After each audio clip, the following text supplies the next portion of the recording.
Now I'd like to formally introduce Mike. So Mike, you might know Mike as the founder of the Cincinnati Tea Party, but he's also the chief technology officer at Interlink Cloud Advisors, and it's a Microsoft-centered technology consulting firm. And basically, Interlink helps organizations modernize their infrastructure.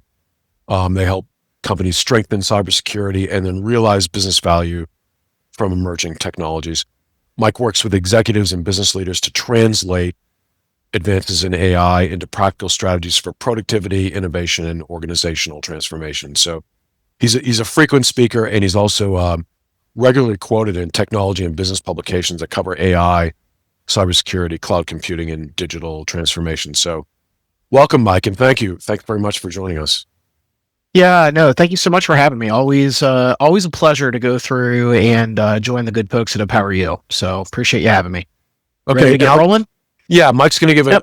a presentation. If you have questions, I'll be monitoring the questions. If there are any that I think have to be asked immediately, I'll do that. If not, I'll hold them till the end, and he'll take more questions then. So, Yep, all right. absolutely. I mean, as always, please feel free to go through and keep the questions coming. We definitely want to make sure that people are getting value out of the time that we spend today. But again, thank you so much to everybody who's joining us today. As you mentioned, I'm Mike Wilson, CTO with Interlink Cloud Advisors, partner in the business as well. And we really spend a lot of time kind of focusing with customers on how to go through and really use AI and get value out of it. So I spend a lot of time doing that from a business perspective. Obviously, we'll talk more about that on Tuesday.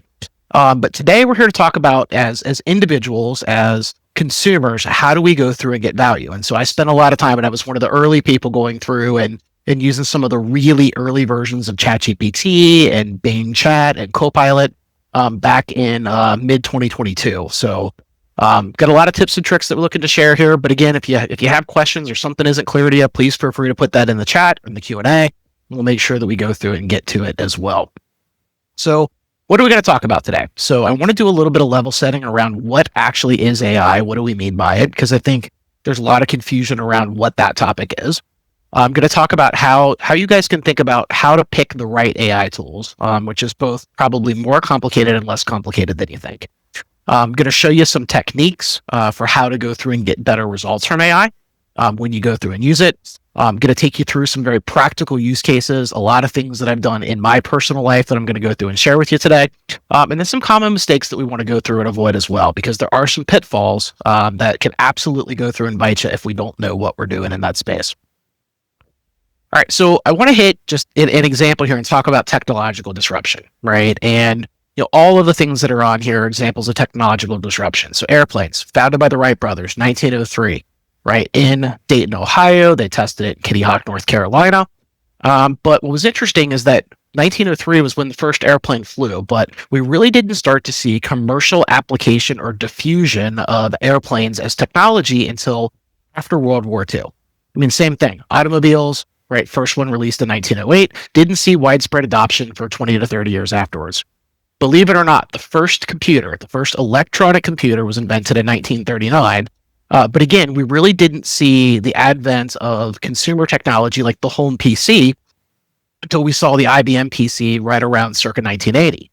We first connected computers to the internet or to essentially to each other via networking in 1969, right? But we didn't end up seeing broad transformation caused by the internet until really the mid 2000s was by the time people had kind of gotten beyond dial-up and were really using the internet as part of their daily life. Now, AI assistants are interesting. So the picture of Clippy from Microsoft Office back in 1996, that's a joke because no one really got value out of Clippy. But the thing that is totally different here when we talk about AI, okay, is that real value and real transformation has happened in a very, very short period of time. AI is driving more transformation across people's lives and across the economy than any technology in the history of our planet, which is pretty amazing. Right. And as you think through this, if we kind of look at, well, what does technology mean, okay, for the affluence in our lives, right, and abundance for everybody, we can see that technological innovation drives GDP growth, and we've seen that amplify over time. We're just now at the beginning of the AI revolution, so I think we still have a long time to go through and see where that's going to go. And one of the things that I hear a lot of times people are concerned, well, is this going to go through and take my job? And so if you look at, if we go back here over the, look at from 1700 forward, the world's added about 7.5 billion people during that time in terms of total population. We haven't run out of jobs yet. All of these new technologies have gone through.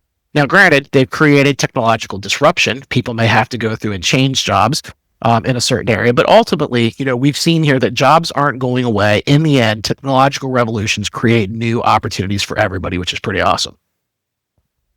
Now, when we talk about the pace of change in AI, oh my goodness, it is absolutely crazy. Okay, so just looking at GPT 4.1, so this is OpenAI's kind of frontier model here. 4.1 was released April 15th of 2025. This slide, which was created about 2 weeks ago, shows GPT 5.5 through April of this year. And what's interesting is GPT 5.6, their latest frontier model, was actually just released on Friday, right? So we're seeing here that not only is AI starting to drive the fastest transformation of all time, we're seeing that even within AI, we're seeing that the pace of change on there is incredibly rapid, and these models are getting better on what seems like an almost daily basis. So if you're someone who used AI early, if you dabbled in it a little bit and you thought you weren't getting great answers, or if you were worried about things like hallucinations, we're seeing more and more that with the latest set of models, the output is really, really good. All right, so let's talk a little bit about what AI is. So for a lot of us here, AI has been part of our daily life for quite a while, although we may not have actually realized it was AI when we talk about it. So even something as what seemingly simple, as a Google search, is an example of artificial intelligence applied into our daily life. Under the hood, Google, through Google search, was doing essentially predictive understanding of what it was you were trying to look for, and then grabbing that across an enormous database of essentially kind of the entire internet. And so the way that it did that wasn't necessarily going through and doing a manual search literally every single time. It was using a form of artificial intelligence to go through and return those results for you. Things like Siri and some of the voice advisors that have existed for a while, like Alexa for Amazon, all of those things, are using artificial intelligence to go through and interpret your voice. And so being able to do things like speech to text is something that has existed for quite a while kind of in the industry. Doctors are very used to having tools like Dragon to go through and help them do their charting and documentation and things like that. When we use a tool like Google Maps or Bing Maps, a lot of that stuff is using artificial intelligence to do things like pathfinding and go through and build that out. So the bottom line is that AI has been around for a while, but what's different now is the types of tools that are available and some of the things they can do that are a little bit different. So AI in general, when we kind of think about what it can do, right? It's generally really, really good at pattern-based work. So things like if I want to go through and summarize a given topic, if I want it to explain something to me, go through and draft a new email for me, compare these two websites, and the pricing on these items, and go through and give me the pros and cons of each. Those are the types of things that AI does incredibly well. And so as we think about kind of the difference between like what is the traditional AI, so things that have been around for a while, so things like predictive analytics on a manufacturing plant where we're trying to go through and understand when we might see a breakdown of a machine. Being able to do image and text recognition, right? So to be able to go through and take a picture on your iPhone and be able to grab the text, from written or typed information on there. Transcribing a call, right? Like we're on now. All of that stuff's been around for a while, and I would call that traditional AI. Now, what we're excited about, though, and what we're talking about when we really think about AI today is what we're calling generative AI. And so the difference here is that traditional AI is typically working on what I would call structured or semi-structured content.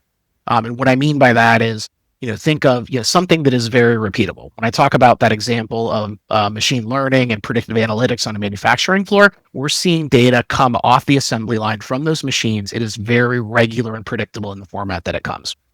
Right? When we work with generative AI, we're talking about unstructured content. So I might want to go through and ask it to write an email. I might go through and ask it to go through and summarize a topic. And so the idea here is that it can go through and work with content, that is essentially has no structure to it. I can ask it questions about a document. I can go through and ask it questions about a website. It can go through and give me answers in plain language from its training data. And that's what unlocks the magic, that is driving transformation across the business and across all of our lives. So when we look at kind of major AI tools, so I wanted to go through and kind of hit the ones that are really, really big out there in the marketplace right now, especially from a consumer standpoint. I think for most people here, ChatGPT is probably the one that they're most familiar with. This is the first set of models that were released that had widespread adoption. And in fact, a little bit of trivia here is that ChatGPT was the fastest application to 100 million users in the history of the internet. So that means that it went from like zero usage to essentially 100 million users in about 2 months, which is absolutely incredible. ChatGPT is still one of the better overall general purpose models, a lot of capabilities. It has the ability to go through, and really all of these do these days, have the ability to interpret text information. It has the ability to go through and interpret image information. So I can give it an image and it can understand the context of what's inside of that image. It can go through and understand audio, and it can go through and do things like browse the internet and pull additional information in. Microsoft Copilot is one where there's both a consumer version that's available in many cases for free as part of kind of the Bing search interface. But when we work with that from a business standpoint, it has incredibly deep integration with Microsoft 365. Microsoft's not generally providing their own models, but they're using models from ChatGPT and from Claude as part of their foundation as well. Gemini is Google's entry into the model space as part of this. And so there's the option to use Gemini as part of kind of a standalone application. It can be something that you run kind of on your Android phone. And we're starting to see this embedded more and more inside of Google tools like Gmail. Claude is one of the really, really hot properties right now. And so Claude is generally, I think, considered by most industry experts, including myself, to have the most advanced capabilities in terms of models that are available, at least for now. I think everyone's kind of had their moment in the sun here over time. But Claude specializes in doing some really deep analysis. So if I'm looking at doing, again, like scientific research or, digging into advanced math problems, things like that, I'm working with large documents and data sets. Claude's models tend to be the best in terms of dealing with the absolute hardest problems that are available. Perplexity is interesting in that they're a player kind of in the space here where their goal is to go through and help drive almost like research-driven answers to specific questions. So when I ask Perplexity, it goes through and does a great job to do research on a particular topic. It's going to go through and return answers to you, but it's also going to take the time to make sure every time it gives you an answer that it's giving you the underlying sources to the content that it produced for you. And then kind of the last big player in the space right now is Grok from xAI. And I'll tell you, this is the one that I use for most of my personal data. And a lot of this has to do is that Grok does a great job because of the fact that it's part of xAI, which is part of SpaceX, which is part of Twitter, all of those things together.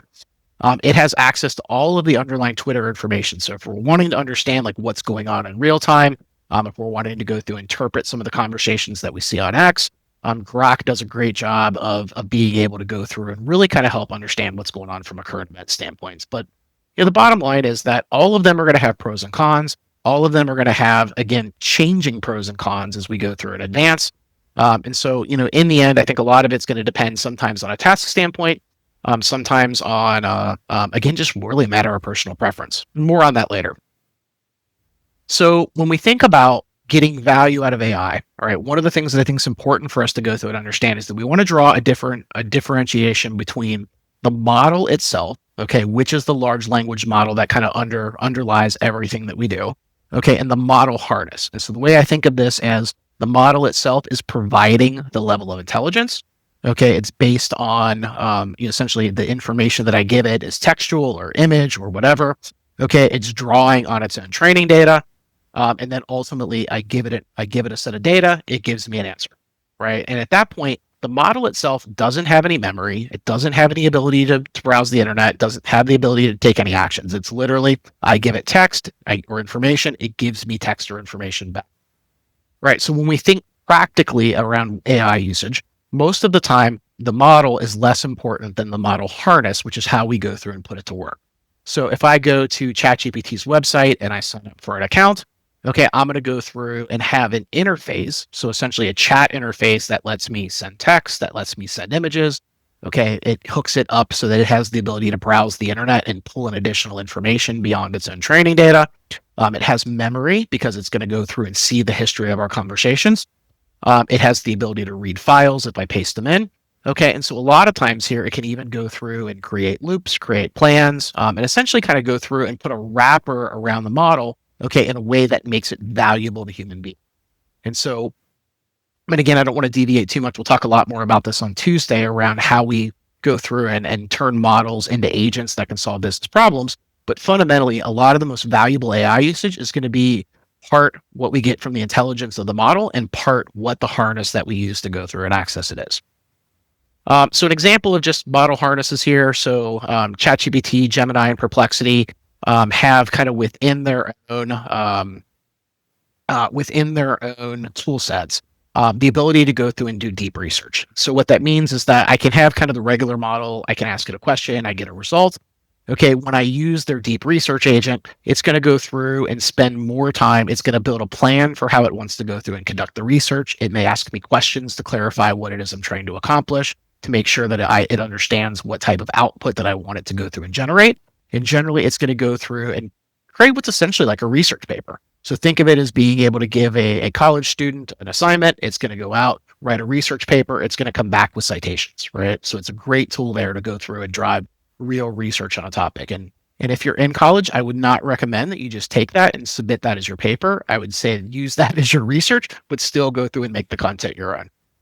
There's a number of shopping tools that help us go through and do comparison shopping. Amazon has integrated Rufus into their platform.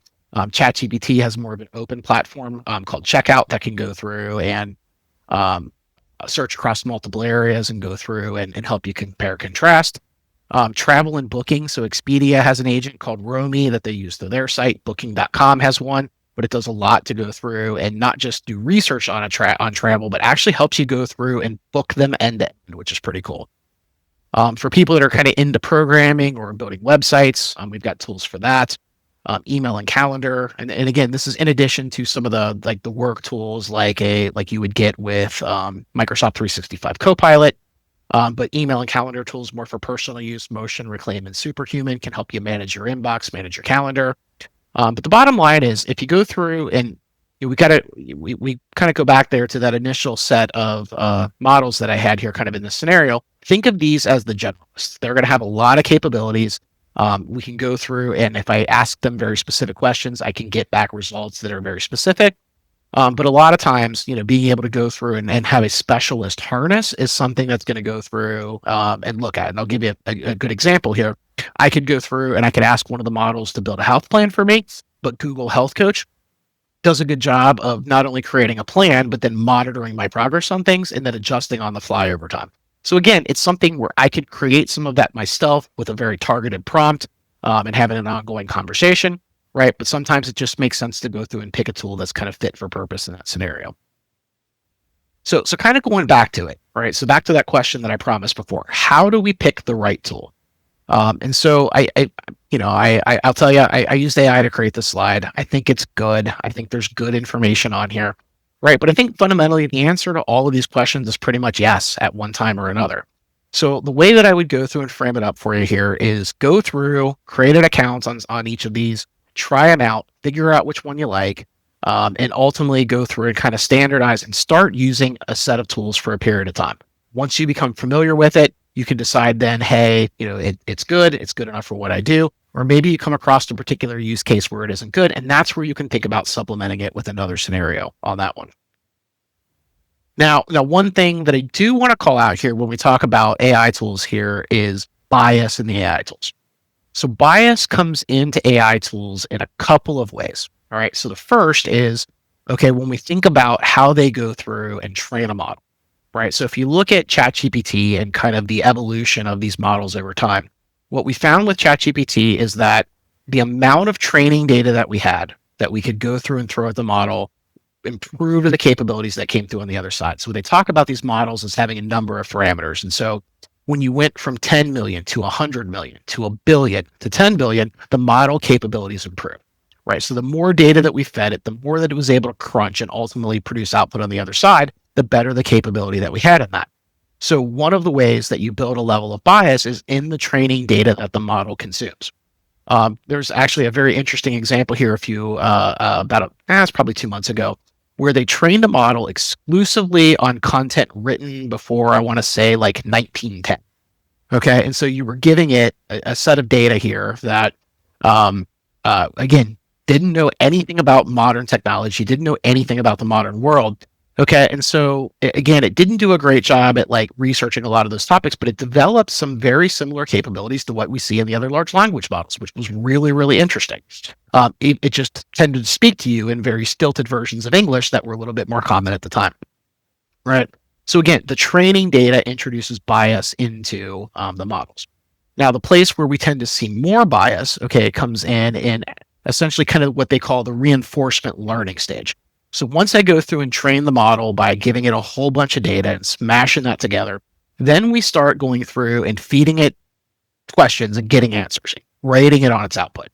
And so a lot of times here, we're going through and essentially incentivizing certain types of answers, right? So we want these models to be helpful, right? So one of the things that they do as part of the reinforcement learning is, if it gives an unhelpful answer, we downgrade it. If it gives a helpful answer, we upgrade it. If it lies or hallucinates, we downgrade. If it tells the truth, we upgrade.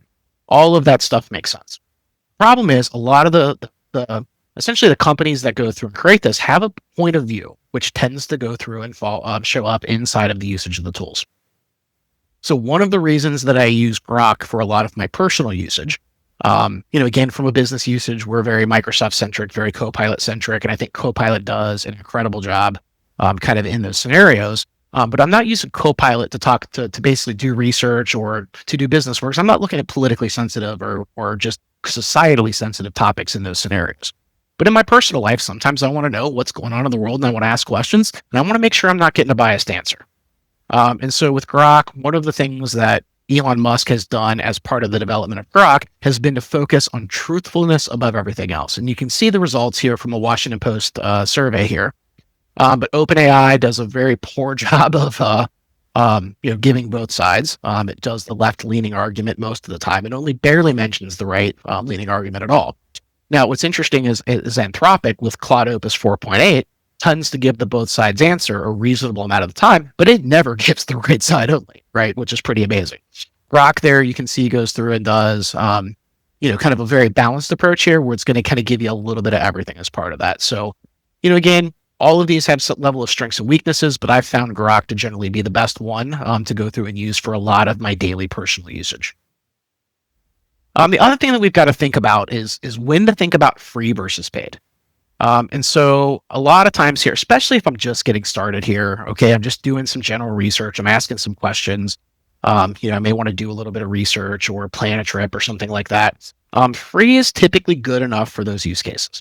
But the thing that I would tell you, anytime that you are using a product for free, understand that you are the product, okay, not the actual thing that you're consuming. And what I mean by that is, if you use Google and you use Google search for free, you're going to go through and you're going to get served up ads. You're the product, right? If I go through and I use Facebook, same thing. I'm not paying for it, but I'm ultimately, all of that data is being used, that's being vacuumed up for me to go through and serve me ads. Same thing. If I use the free versions of all of these tools, in almost every single case, they are going to stake my information and they're going to use how I ultimately interact with the models to go through and figure out how to make their product better. Right. So when you want to go through and think about paying, well, if I'm using it pretty frequently, a lot of times the free accounts are very limited in terms of how often you can use them.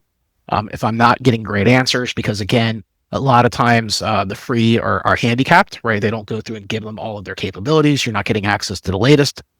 So I would recommend, like, kind of once you become familiar with the tool here, I would consider going through and paying. Most general purpose tools, so if we look at like ChatGPT or Claude, kind of their consumer plans start at $20 per user per month. Grok, as part of X Premium, starts at $16, and I think ends up being a pretty good value kind of in that space. And then the last thing is kind of think about like personal versus work. And a lot of this comes down to, again, going back to that level of data protection. Okay, a very, very good practice for everybody to follow is I have a personal AI account that I use for my personal life. It doesn't cover any of my work content. And then I have a work approved AI, okay, where I can work with my internal documents, where I can work with my emails and meetings, where I've got company sensitive data that has enterprise data protection wrapped around it. So bottom line is, I mean, a lot of times you're going to find out that if you're using a personal AI tool and you're putting your work information, there's a good chance that you're violating some sort of company policy. So I'd encourage you, again, kind of keep my personal and my work separate when we think about AI usage. Now, as we kind of transition into more of the practical phase here, okay, so the tool matters, right? As I said, right, there's a lot of good tools that are out there in the market, right? But as the models continue to go through and improve, this gets better over time. What we're finding here is that how you ask the question matters a lot more than what tool you use, right? And that's where we're going to go through and spend some time now. So when we take the time to go through and create an interaction with an AI, we call it a prompt. Okay. And so we can do this a lot of ways, but it's as simple as typing a question or typing a statement and then getting a response back from the AI. Right. So we can do that. I think most people get that concept, but sometimes people go through and they don't give a lot of information as part of their prompt. And so when the answer comes back, they're disappointed in the results. So to really go through and make sure that we're getting good value out of the usage on the AI, we want to go through and be very intentional about how we construct our prompts. So I always start with, and in most cases, and a lot of this is to depend on what I'm trying to accomplish. Some prompts can be very simple, but in general, to get the best result, I want to start with what is the goal? What am I trying to accomplish? Okay, in this particular task, whatever it is. Second, what's the context? Okay, who is this for? Right. So it can be very different if I'm wanting to produce a personal email versus a business email, because that may change the tone in terms of how I go through and interact with that person. Right. So I want to go through and give it the goal and then marry that to a context, right? Kind of the why that we're. The next thing is, what information should I use, right? Are there any sources that I want to go through and point it to? Do I want to upload a file that it can reason across? Do I want to go through and point it to a particular website? Or do I want it to just generally go through and do the search for me, depending on what the topic is? And then the last piece is kind of the expectation, right? What do I want that data to come back looking like for me? Do I want it to create a table that I can use for comparison? Do I want it to give me a list of pros and cons, right? Do I just want it to go through and give me a particular answer?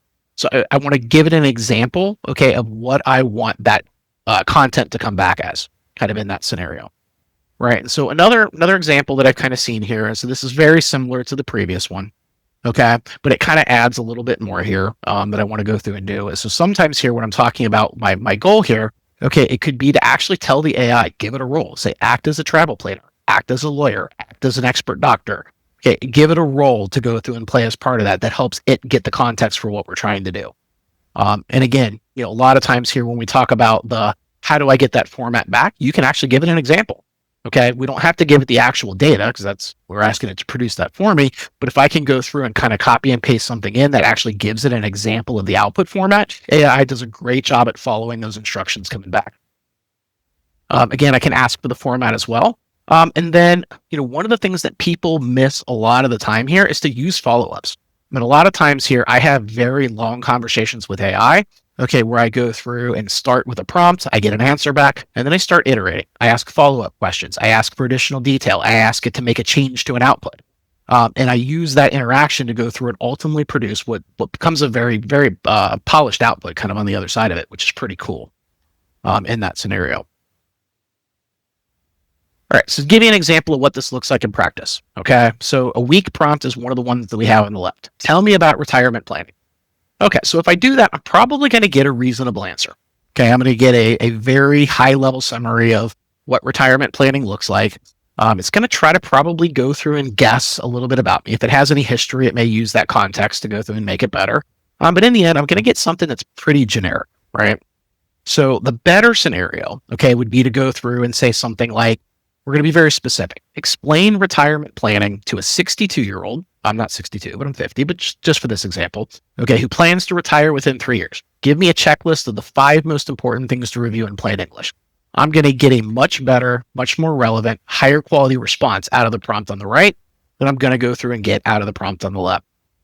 The way that I would go through and summarize just kind of this concept of prompting. So imagine that when you're working with an AI, you're working with a really, really bright and super eager to help you intern, okay, who's maybe a little bit super literal as well. And if you don't give them all of the instructions that they need to go through and complete the task, they may make up some things, that you don't necessarily want in the process. So the more detail that I can give the prompt, the more that I can follow up and use additional questions to go through and refine, the better outcome we're going to go through and get on the other side of it. So now let's talk a little bit about some of the specific use cases, right? So that you can actually go through and use AI to help you. And some of the stuff that I'm going to show you coming up here are going to be actual examples from my life. A lot of them is pulled specifically from my history with Grok. But so number one, understand. All right. So I've given up. So no, 1 and 2, understand something, research something. I've stopped doing Google searches, right? I don't go through and I don't do that anymore. I go through, and if I have a question that I want to go through and do research on, I'm going to AI to help me go through and essentially understand that topic, and make sense of what's going on in the world. So, I think search is still relevant. Obviously, that's important because the AI tools need the ability to go through and search. But from an end user standpoint, I get better answers when I go through and ask AI than I do doing a search and then having to maybe click through 5, 6, 10 websites to go through and get answers, plus have to deal with all of the ads that they serve me as part of that. Okay, planning. Okay, so let's say I want to go through and redo a room in my house. Okay, so being able to go through and say, hey, I'll take a picture of this room. Here's how I want to go through and transform it. Go through and create an organized plan for me to go through and step by step into this. That's a great use of AI.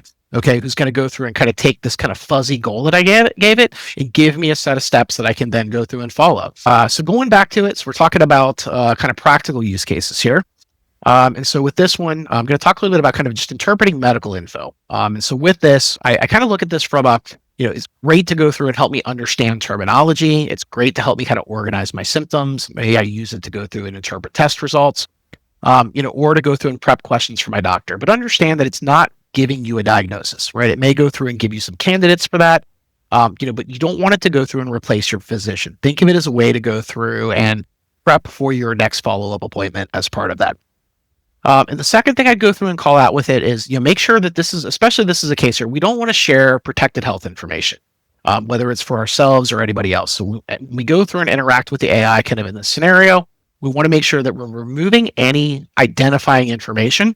Okay, so again, I want to protect my health info. I want to protect others as well. And so from the practical example, if we see here on the right, this is from my history on Grok. And I have a good friend of mine who I was talking about. She was updating me on one of the challenges that her son was going through. Great athlete, was having trouble essentially kind of eating, right? Would get full very, very quickly. And could in some cases could even get quite nauseous after a single bite. So I was able to go through and, she was, kind of relating the kind of the saga that they were on with like the doctor and the number of visits and tests and things like that. And so, but someone who, again, very smart person, but hadn't thought to go through and use AI kind of in that scenario. So kind of with her permission, I went through and shared kind of redacted information. There's no personally identifying in here. And basically kind of the initial, reaction was it gave multiple options here, but the number one option that it came back with was called superior mesenteric artery syndrome, as part of it. But I wasn't done here after that first conversation. As we go on to the next slide, okay, you can kind of see here the end of another prompt. So essentially I kind of continued the conversation, and as she shared additional information with me, I shared it back with Grok. And so what you see there at the top is the end of a copy and paste that included a whole bunch of blood test results, and then allergy results. And so, as I got additional information, I was able to go back to that chat conversation and go through and give that additional context. And so what's interesting here is, kind of with this, you're seeing specific information coming back, that's going through and helping interpret those tests. And so if you're someone who doesn't have a whole lot of medical background, this can be something where I'm now going back to the doctor, and I could go through and ask Grok to say, hey, give me a set of questions that I should go through and bring up with my doctor, which is a great way to go through and use that. But I guarantee you, if you go in there and you're saying, hey, Grok diagnosed me, you're going to get a pretty bad answer. But if you say, hey, I did some research and I came in with a very focused list of questions, we can go through and do that. And so, in the end on this one, obviously I can't share the context of the chat because I probably had 10 conversations back and forth with it as part of it, but ultimately with that, it suggested a number of tests that were interesting, that aligned with the direction kind of the doctor went.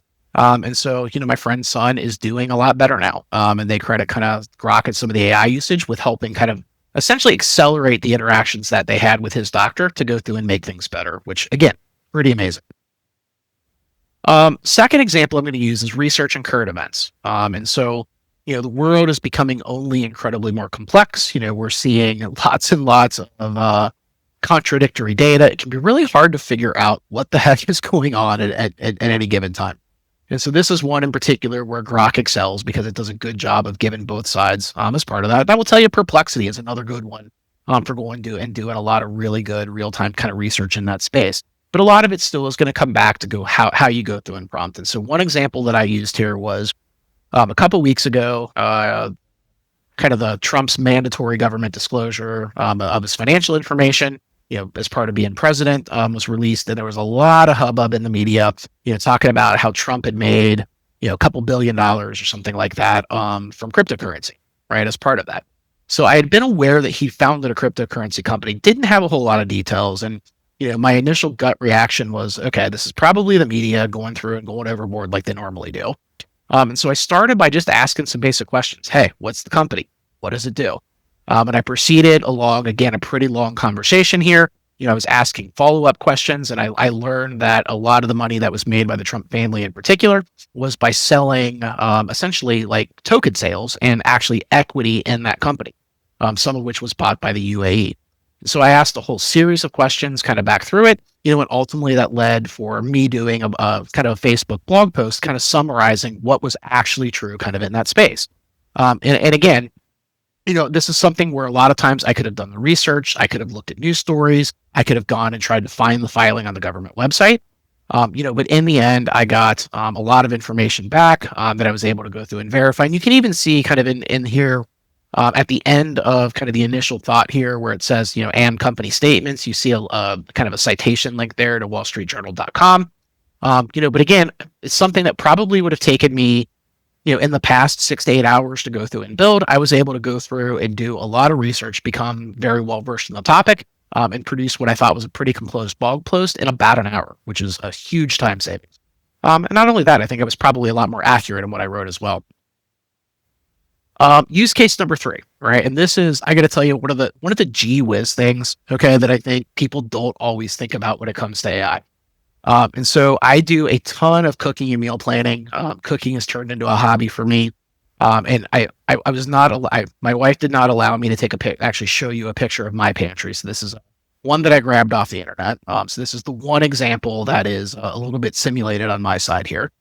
But one of the things that I did is and I do this frequently, take a picture of your pantry, take a picture of your fridge, and then ask AI to go through and give me ideas for what I can do. Right. So in this scenario, I grabbed a picture of a pantry off the internet and I said, hey, Grok, I've got 4 chicken breasts thawed and ready to cook. Can you look at the pantry and give me a meal plan using the chicken breasts and assume I kind of have usual stock items in my fridge if needed, such as milk, ketchup, etc. Right. And you can see here, I got, you can see kind of 2 on the page here, ended up with 3 examples that came back. And again, AI is interpreting the information that it sees. So it's looking at there, it's identifying the products that are contained in the picture, and then using that to go through and build a meal plan. And so with that, it decided to go through and give me just a little bit of an overview of each of these quick steps. And then to go through and take the next step in that same conversation, I could ask it to give me a detailed recipe. If I don't like those ideas, I could ask it to go through and suggest something else. Right. But it's a great starting point for it that we can then go through and try to iterate and turn into something that's actionable. One of the things that I do pretty frequently as well, that I don't have kind of in this example, is I'll go through and decide I want to go through and make something. Right. And so I may have, a meal with multiple items that are part of it. So maybe I'll have a protein that I want to cook a certain way. I want to have like a vegetable. I want to have a starch. I want to bring all that stuff together, maybe a dessert. And so I may go through and kind of do some iterations. I'll ask for different recipes. And then once I kind of decide on what I want, ask it to go through and put together a consolidated shopping list, right? And I could even go through and have it go through and organize that by the section of the store, which is pretty amazing stuff and an enormous time saver when I go through and kind of to do that as part of that. I've also gone through and done things like when I'm serving or I'm having like multiple things for a party, and I've got a lot of things that I want to go through and cook that maybe take different times. So being able to go through and say, hey, look at all these recipes that I'm going to go through and follow, help me sequence these so I can have them all finish in order in time for the party. Another great way to go through and kind of use that planning aspect of things that I mentioned before as well. And again, on the topic of planning and deciding, this is one that I literally ended up typing in yesterday morning here. I was lucky enough at a charity auction to win a 2-night certificate to the Greenbrier, a really nice resort, historical resort in West Virginia. And I need to go through and kind of figure out how to go through and leverage that. So again, I gave it from a prompt standpoint here, and I did say hi. I will tell you, some people are like, they don't talk to the AI. They're not polite. I'm always going to say hi and please and thank you, because when our AI overlords take over, this is a joke. I just want them to remember that I was the nice guy. But anyway, so I kind of gave it the context here. I have the certificate I have to use, right? I want to use it the weekend before, trying to figure out like how I can go through. Do I want to stay additional nights? Do I want to maybe do some other sightseeing or sightseeing or hiking? Give me some pros and cons, activities at the Greenbrier versus other stuff. And so I gave it a lot of context to go through and help understand what it was I was trying to accomplish. And so again, I kind of got here's what this would look like, and I iterated over this a little bit, and got some additional information, including like other potential stops that would be good. I was considering things. I'm a little bit of a video gamer from time to time, and so there's a game called Fallout 76 that is set in Appalachia. So I thought it might be interesting to go visit some of that stuff. And I basically got it's 3 hours out of your way each way. You probably don't want to do that, but that's exactly the kind of advice that I wanted to get back from a trip planning that saved me a lot of time and energy and effort to go through and get that done. I do a lot of troubleshooting too, right? Or I've got a question, that I need to go through and ask. And so, that's another scenario here where, you can get expert guidance, okay, on a particular problem, on a whim, right? Without having to go through and call somebody and get it done. So, had some pressure washing to do in the backyard. I've got a pressure washer, but I got to tell you, I haven't used it for a year and a half. I couldn't remember if it was a two-stroke or a 4-stroke engine. And so I've got the gas can and 2 gas cans in my garage. I've got the standard with just gasoline. I've got the some that has the the oil and the fuel in there as well. And so the problem is I didn't remember which one I needed for this because it's been so long since I went through and used it. I probably have a manual somewhere. And I probably could have gone through and dug that around. I could have gone to the manufacturer's website, but instead I said, hey, I took a picture and I said, hey, Grok, does this take straight gasoline or a gas oil mixture? Okay, it recognized the Simpson pressure washer and understood that it was a 4-stroke engine, which of course needs regular gasoline. Do not use the mixed fuel like you would on 2-stroke engines. Right. So again, something very simple. Right. I was ready to go do my task. I was outside. I was ready to go through and kind of fire it up. Then I'm like, oh, I'm out of gas. What do I got to do? And so instead of being delayed and potentially missing my window of time to get my job done, I was able to get a very quick answer with very low effort, and I did it from my iPhone, which is pretty cool. Communication. I don't want to spend a time on this because this is probably the thing that people are most comfortable with here. But in the end, I do use AI and Copilot, especially in my business life, but even Grok as well, to go through and make sure that I'm communicating better. And so, a lot of times here, right, I can go through and ask it to create a draft for me. But where I see a lot of value here is using it to help me either edit or rewrite to maybe simplify, right, or to adjust the tone very quickly. And so I'll go back to the blog post that I wrote about kind of the Trump cryptocurrency stuff as part of that. And so what I literally did there was I said, hey, I want you to evaluate the following blog post that I wrote for accuracy. And so I ended up pasting the entire content of what I wrote on my own in there. And I got some great feedback back. So it was asking me to, hey, you're pretty factually accurate overall.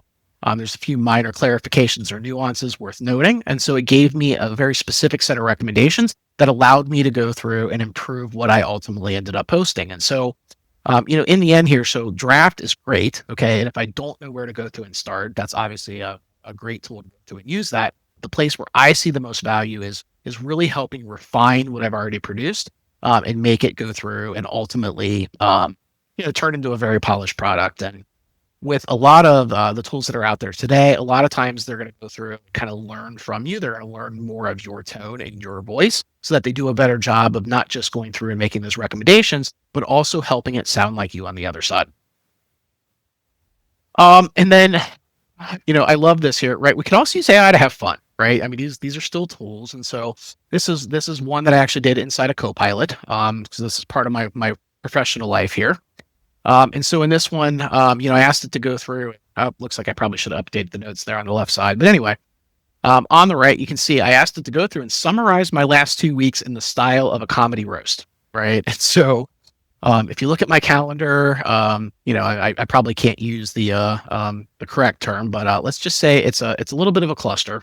I'm in meetings all day, pretty much every day. It's part of what I do. I know I signed up for it, but it was fun to have it go through and look at the different things that were on my calendar, taking some of the context of the meetings that I were in, including some of the transcripts as part of that, and producing what I thought was a pretty funny summary as part of that. I showed it to a number of people on my team, and this whole essentially the please summarize my last 2 weeks in the style of a comedy roast pretty much went viral across my company, and it was a lot of fun as part of that. Right, but we can do other things too, and this is again I think a pretty nice example here. So one that I actually did earlier, but I asked, hey, Grok, can you create a background that I can use in Teams or Zoom that helps me celebrate America 250? Make it the maximum level of patriotism. And so you can see here the image that it ended up producing. And this is something where, again, if we look at the improvement in the tools over time, we are less than a year from AI images didn't have correct lettering, didn't have words correct. And now we can see we've got America 250, we've got the 1776, 2026 context. This is a really good image. We see the Statue of Liberty, the bald eagle, Mount Rushmore, the White House. And not only that, without even me even asking, it gave me nice suggestions on how to go through and use it right now in those tools. And so again, that's kind of where you go through and see where you get that kind of that not just it's going to go through and answer my question, but it's like really trying to go through and find a way to be helpful, as we go through and use the tools. So if we go back and kind of summarize, what we did, right? How do we make prompts work, right? Give context, right? Really important. The more context that you get, the better outcome you're going to get, right? A lot of times we asked for, here's specifically what we want, right? We're going to try to give it a format that we want. And even on that last one, give me something I can use in Zoom or Teams. That's going to help it figure out what's the right size of an image, right? What's the resolution? I don't have to know any of that stuff. AI knows it for me, which is cool. But the thing that is most important, I think, for everybody that I want you to have from a takeaway here is that I iterated with follow-ups, right? I made sure that once I got my first answer, I wasn't done. I came back to the chat. I asked additional questions. I looked for more detail and ultimately got a lot of information back that was much more higher quality on the other side of it. And then the last piece is, I verified anything that was important. Right. So, a lot of the things were not that big of a deal. Right before I would go through and actually do my travel planning, I'd actually want to go through and double check some of the information that it came back. Right. So we don't really see much in the way of hallucinations these days, especially when we're talking about, very mainstream topics. But again, anything that is critical, we want to make sure that we're going through and verifying it before we rely on it in that space. All right. So what do we not want to do? Okay. Treating AI like it's the truth. All right. So the fundamental problem with AI, right, is that it can make mistakes. But it can sound super confident when it does so. Right. So as part of that, you can go through it. And as you go through, if you see something that's maybe a little bit fishy, or if I'm working with something that's sensitive, a lot of times the AIs these days are giving us sources proactively, but I can absolutely go through and ask for sources. Okay. So that's one of the techniques here to go through and help validate the content here is to go through and do it. Some of the things that I'll do sometimes, I'll actually use more than one AI to go through and ask a question, right? I may go through and, ask something in Grok, I'll see what comes back, and then I'll go to Copilot and ask Copilot to go through and verify. And some of the things that we can do there also is from kind of a prompting technique here, right? I can say, hey, I saw your last response. Okay, go through and check it critically for accuracy and let me know if you're still defending that belief, right? So we can do things like that to kind of nudge the model to go through and be a little bit more thorough or assertive in terms of its research before going through and coming back to you as well. Second thing, right? As I said before, if you are not paying for the product, you are the product, right? So we don't want to go through and share sensitive information, particularly when we're using public tools and I'm not paying for it. So don't put your social security number in. Don't give your personal medical information or anybody else's. Don't put your account numbers or passwords in there. Don't put any confidential work or legal documents or any client or customer information, or at least if you do, make sure that you're redacting the important parts. Because in the end, if we share the data with the models and we're not in a paid service that promises enterprise data protection, that data will be absorbed in the models and potentially surfaceable by other people in the future. And the classic example of that was about 2 years ago. Samsung researchers were using early versions of ChatGPT to go through and iterate on some product development stuff that they were working on. They were doing that on a free ChatGPT account, and that information made it into the training data. And then future users of ChatGPT were able to ask questions and surface that information. So that's exactly the scenario we want to make sure that we avoid, both with our personal data and especially with our professional data. And then we're in high stakes decisions, right? Don't let AI be the final authority, right? We can go through, we could do a lot of research here, but there's still a lot of value for experts. Okay. And here's why. So I may have access to the best doctor, right, that could possibly exist through AI. I might have access to the best lawyer who could possibly exist through AI. I might have access to the best financial advisor through AI. But the problem is that the tools are only as good in a lot of cases as the person making the prompt, right? And so for a lot of us, as we go through and we use these tools, we've got blind spots. I don't know everything about medicine, right? So I might not even know to give the right information to the AI to help go through and actually do a medical diagnosis. So in a lot of cases here, treat the AI as a very valuable tool to help me learn, help me organize, help me prepare, right? But for the truly high stakes decision in our lives, let's make sure that we're still going through and going back to experts. Okay, so because those are the ones that can help us identify if we have blind spots. And that's a big risk of over reliance on AI. So kind of our big takeaways here as part of this, as always, let's make sure that we're giving context, right? Ask for a format, use those follow-ups. Don't stop at your first response. Iterate. Verify, check anything that's important. And, like I said before, go through and protect. We want to make sure that we're protecting all of that sensitive and high stakes information. So with that, hey, we are right on time. We are 8:00. We have come to the kind of the prepared portion of the presentation. Love to go through and open it up to questions. If it's specific scenarios that you guys have that you want to go through and discuss, would love to go through and kind of see, or even just some of the kind of the implications for AI and society moving forward. So, as I mentioned earlier, you can just add your questions to the Q&A. And I until we'll wait for people to submit questions. I have a couple of questions for you, Mike. Yeah, go fire away. Okay, so I actually used to have a paid subscription to ChatGPT, and it was last summer. Didn't a new version come out last summer? There was a new version about every week last summer, but yeah. Yeah. Well, I remember at some point it became so annoying that I canceled the subscription. I found it so difficult. It was hallucinating a lot. It was giving me bad information. And then I ended up arguing with it all the time, and I still do. It gets into it'll make these assertions and or assume negative motives when you ask a question. And I just find it just sucks a lot of energy out of me trying to debate with it. When I just want to get. I know exactly what you were talking about, because there was a stretch. It was like right around summertime of last year, right, where one of the iterations of the ChatGPT models basically was both simultaneously obsequious, right, in terms of like trying to flatter you with everything. Like, you'd ask it a question and be like, "Oh, that's such a great question." Then it would confidently tell you something that was wrong. Right. And so they went through a stretch where the AI really wasn't very good. And so a lot of people, I think, had the same experience that you did for that period of time. Now they were able to go through and kind of correct that, right? Even on the same version of the model, they were able to go through and do some reinforcement learning to go through and kind of train it to go through and be better. But one of the problems that we have, I think, with AI in general is that because they're so trained and pushed so hard to be helpful to you, right, that a lot of times, they're very willing to flatter you when maybe you don't deserve to be flattered. Okay. And so you've got to be very careful. So if AI is saying really nice things to you, I'd be just a tiny bit skeptical, and make sure that you're not overcorrecting on AI being so enthusiastic.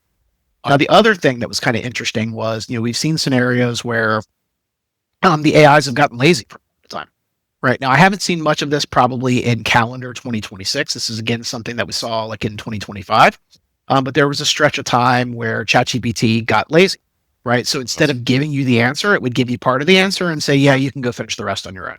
Now, if you pushed it, okay, it would then go through and finally give the answer. But you start to wonder sometimes around that. I mean, these are very expensive to go through and run. They take a lot of energy and compute resources to go through and do it. And so, you wonder sometimes under the hood, are they doing some level of throttling because they're trying to do some level of cost control? And so I think that's one of the things where, over time we're getting more transparency in that usage, on the different models and things like that. But it's one of the considerations around maybe wanting to have multiple models over time, and especially from an enterprise standpoint. We'll talk more about this next week.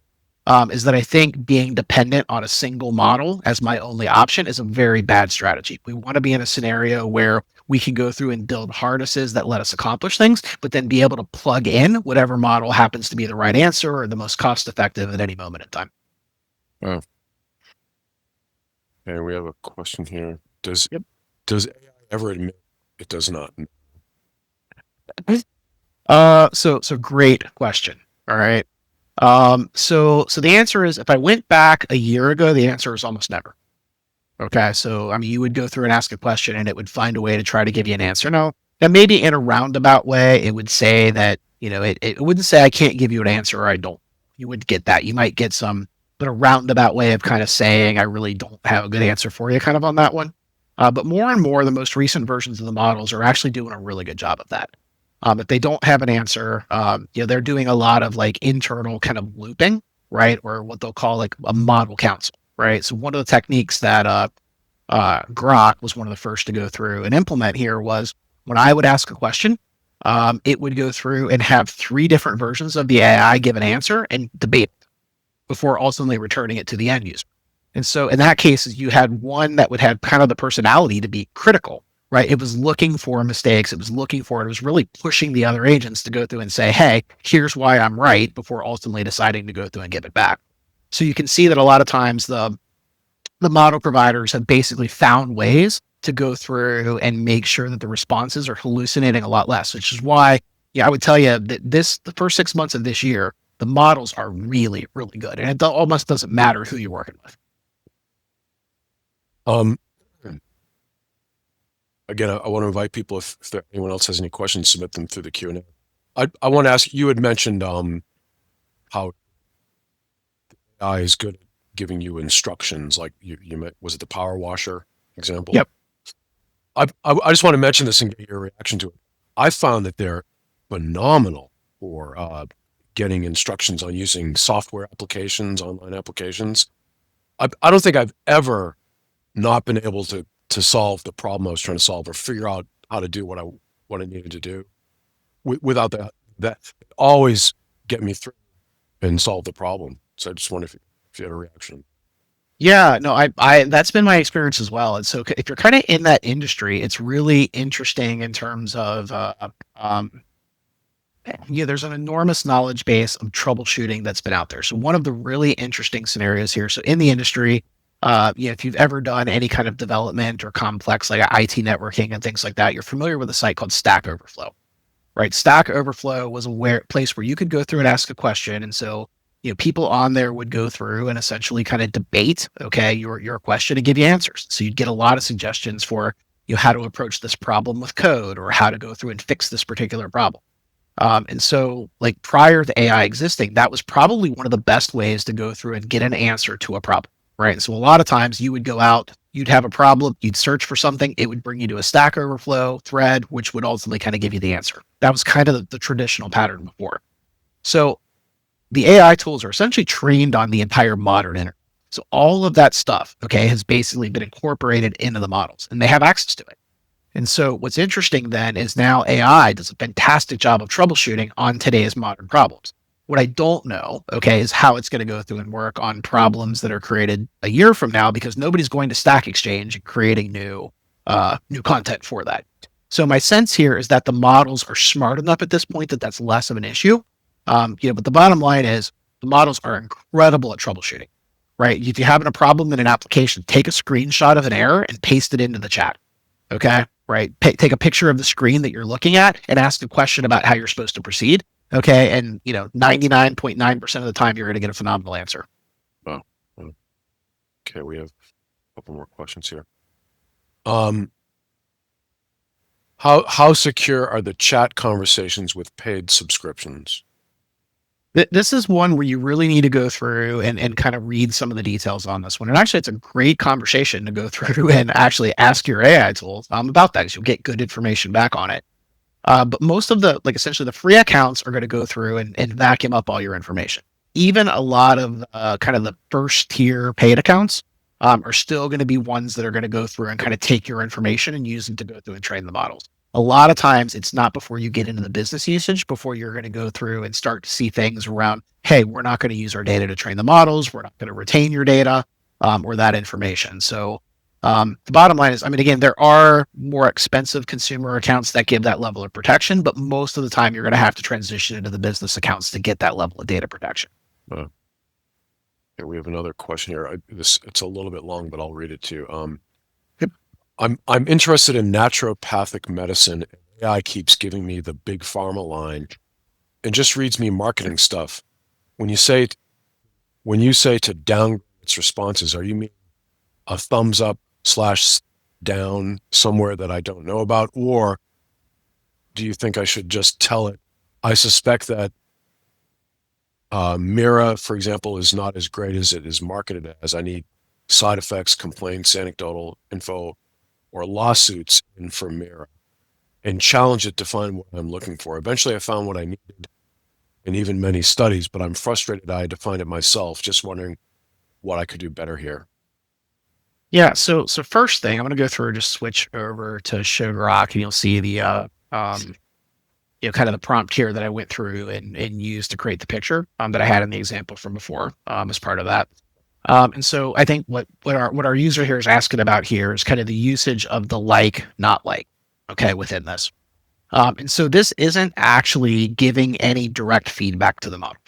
All right. So as an end user, if I go through and I click the like or the not like, in the end, I'm giving information back to the AI provider. They may look at some of that stuff. They may decide to go through and say, wow, I see a lot of negative feedback around this particular type of question, but they're generally kind of aggregating that stuff and then looking at the signals they're getting back from their users. All right. But in the end, doing this really doesn't have any short-term impact on the results that you get or the results that the model generates. All right.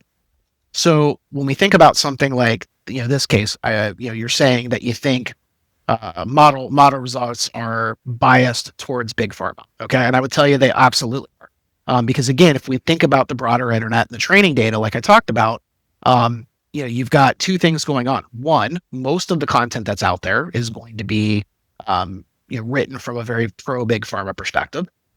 Especially as content that gets weighted by like the major media sites, which tend to all have that viewpoint. Okay, that are typically going to be prioritized maybe more than some of the more obscure sites, which tend to have the anti. So you have a basic level of bias in the training data that goes. The second piece is you also have, especially when we look at like ChatGPT and Anthropic and Google. Okay, they heavily go through and put the weight in favor of safety, and their version of safety a lot of times means, so if we go back to some of the conversations around COVID in 2020, 2021. Okay, I guarantee you, if you had asked about ivermectin or anything that was controversial kind of in that space, okay, you would not have gotten an answer, or you would have been told it was horse dewormer and not suitable for, right? Or it would have just shut down the conversation inside, right? And a lot of times it's because their perspective, right or wrong, okay, is that, if I don't give the big pharma pro answer, I might put people at risk of not doing, the official thing, right?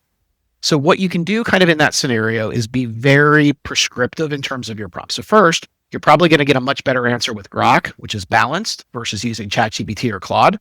There's a good chance you'll never get a good answer out of Claude, just because, again, their safety filters are very, very strong in that space, right? But I would go through and say, hey, I want to go through and steel man the argument. Now, steel man is a technique for trying to make the best possible case, okay? And say, I want to steel man the argument for this particular drug, or to not use this particular drug. Okay, go ahead and give me pros and cons, but I want to make the best possible case in this scenario. And so if I do that, I'm probably going to get a pretty good answer, especially if I'm using a model that doesn't have such a strong safety filter such as Grok. Oh, excuse me. Again, if anyone has any more questions, you can submit them through the Q&A. Just to keep this going, I did have a couple more questions for you. Yeah, fire away. As soon as someone pops another one, I'll go. But with Grok, now I started off with ChatGPT, and then I started using Grok, I think last summer maybe, or in the early fall. Very And, common pattern.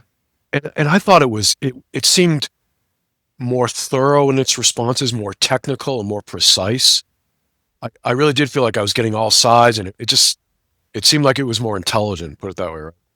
Um, but I did notice that, and I was using the free model or the free version, right? Once I think Musk integrated it with Twitter, with X, I've noticed as a free user, it's down a lot. Like I'll go to Grok, and Yep. it basically, I forget the message. It's basically saying you can't use me now. It's Yep. too busy, right? Do you know if that's because it sounds like my experience might be common, but also is that because of the integration with Twitter? Its volume is so high now. Do you know? I think it's a little bit of both. Okay, so with the free versions, okay, I mean, there's value to the model providers and being able to go through and understand how you're using it and to pick up those use cases, right? So there's value to them in that. There's also value in kind of giving kind of that freemium model where you give a taste of the results. But in the end, these are expensive to run, right? So it's hard for them to go through and offer that. So a lot of times, what they try to go through and do is the model providers, and this isn't a Grok, this is all of them with their free tools. They're going to have essentially limits on usage, right? Some of those limits are going to be hard, where you might get 6 chats a day. Okay, they might be more soft, where they're only going to let you use it when I've got spare capacity, right? So what you're probably seeing there, kind of in that scenario, is Grok's just busy at that moment, right? So they don't have the spare compute capacity to go through and let the free users take advantage of it, right? Kind of in that scenario. And and I think with kind of the integration with X on that one, one of the pros of it is, if you're in an X thread, you can ask Grok to go and clarify things, right? It's amazing, right? Help verify the truth of this. They even added a drop down in there where you can ask very specifically, is this true? So there's huge value in that, but I'm sure that also drove usage. So a lot of this kind of ties into them trying to go through and ramp up compute capacity to go through and make sure that they do that both for existing set of users, but also the next generation of models that are coming out. The capabilities are improving so rapidly, it's almost impossible to keep up. Wow. Um, I have one more question for you. Sure. And that is, last summer I was developing a talk. I think I've mentioned it to you in an email, but it was about AI, right? How to teach yourself new things using AI. And I basically in ChatGPT, I set up a project folder so you can have multiple chats under the same project, right? Yep.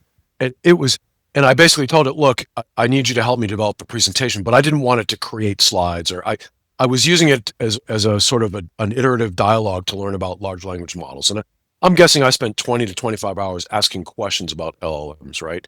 And then about other aspects of AI. It was extremely helpful, but here's my point.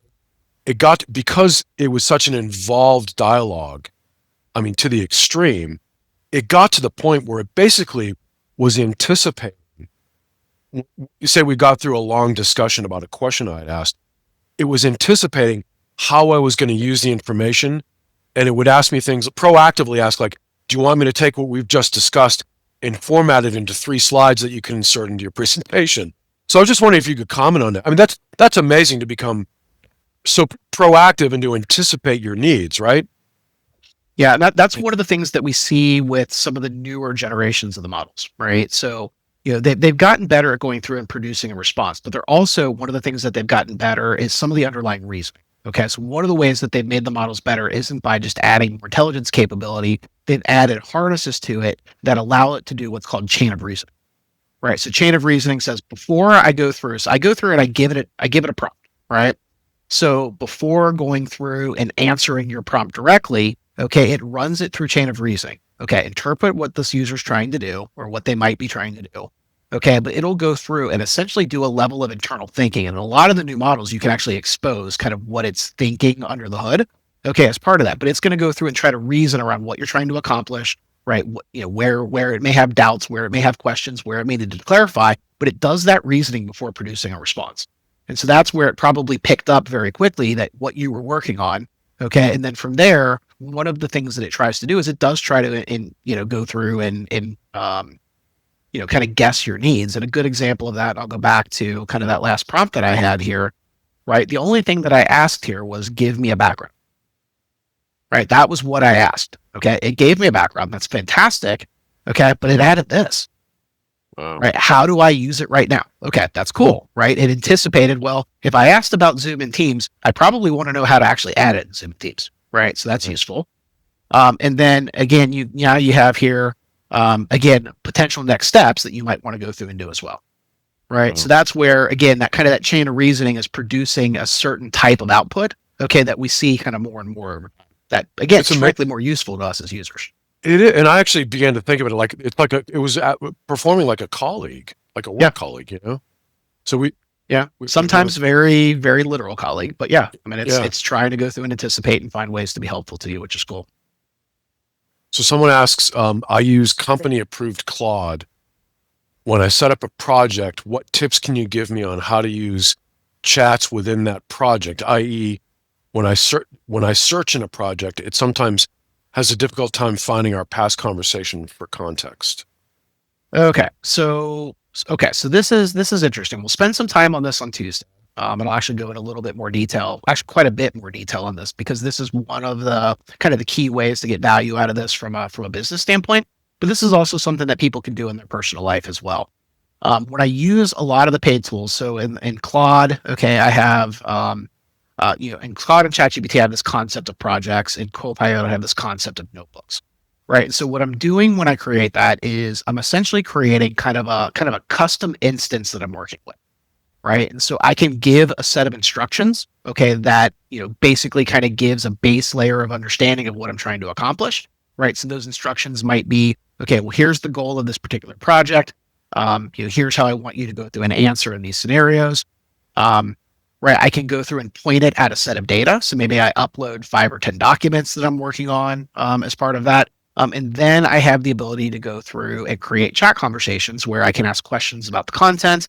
And again, all of those questions are subject to the baseline instructions, right? And so if I'm doing deep research on a topic or I want to produce a particular output, this is a really, really good way to go through and get predictable results that are grounded in the data that I want it to come from, right? So at an enterprise level, you could think of this as if I'm using like Microsoft SharePoint, I might point a particular like notebook at a SharePoint document library that contains, say, human resources policy documents, right? And then that way I have the ability to ask questions and get answers about HR data, right?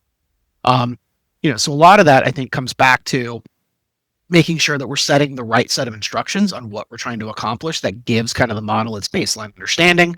And then the second piece is making sure that I'm grounding it with the right data. Now, from there, you should be able to go through and kind of ask additional questions. It should have access to that history. So I obviously can't look at the specific scenario the user was talking about here, but we'll talk more about this on Tuesday, but really want to try to give people an idea here of how that works kind of. Okay. All right. Well, that's all we have for questions. Okay. That was great. Really, really fascinating. Wait, another one. As a follow-up to my Claude question, I use a paid version of Grok. I ask all sorts of questions, i.e. your power washer question. I asked it about suitcases about 2 months ago, and it could not find it. Looks like maybe the rest of it got cut off there. So a nice painstaking. Yeah, I don't know what the rest of the question was. Yeah, I mean, looked for it. Okay, then I painstakingly looked for it and found it. Okay. Yeah, I mean, I think a lot of it is. I mean, you're going to go through and in the end, it's going to be its ability to go through and interpret an image, right? So it has to be able to identify the objects that are in there, and so it has to have enough at identifying information. So if I go back to the example there, the pressure washer, okay, that's a very distinctive model. Again, that Stanley kind of goes through and shows as part of that. Right. When I had the example of the pantry, okay, those were labels that are incredibly recognizable. Okay, that are very easy for the AI to go through and distinguish. Suitcase, that may or may not be the case. If you've ever gone to the airport, you know that a lot of suitcases look alike. And so, I mean, I've spent plenty of time going through and standing by the conveyor belt waiting for things to come out. And there's been plenty of times that I have reached for suitcases that were not mine until I got a little bit closer and kind of figured that out. Sometimes I've even pulled it off, out of that, and ended up, like having to go through and compare the tag before putting it back. So similar to mine. And so AI, to the extent that I have problems with that, so is AI. I mean, these are tools that have a level of human intelligence, but they're certainly not perfect. And occasionally they're going to go through and make mistakes. But what I have found here is that we kind of get deeper into 2026. I'm finding that AI is making a lot fewer mistakes than the average human being does. Wow. Wow. But it's still not perfect, and it's not going to be for a while. That's fine. Doesn't mean it's not an incredibly useful set of tools. The same person says it actually had suitcase in the search topic. I ended up arguing with it because it could not find the keyword.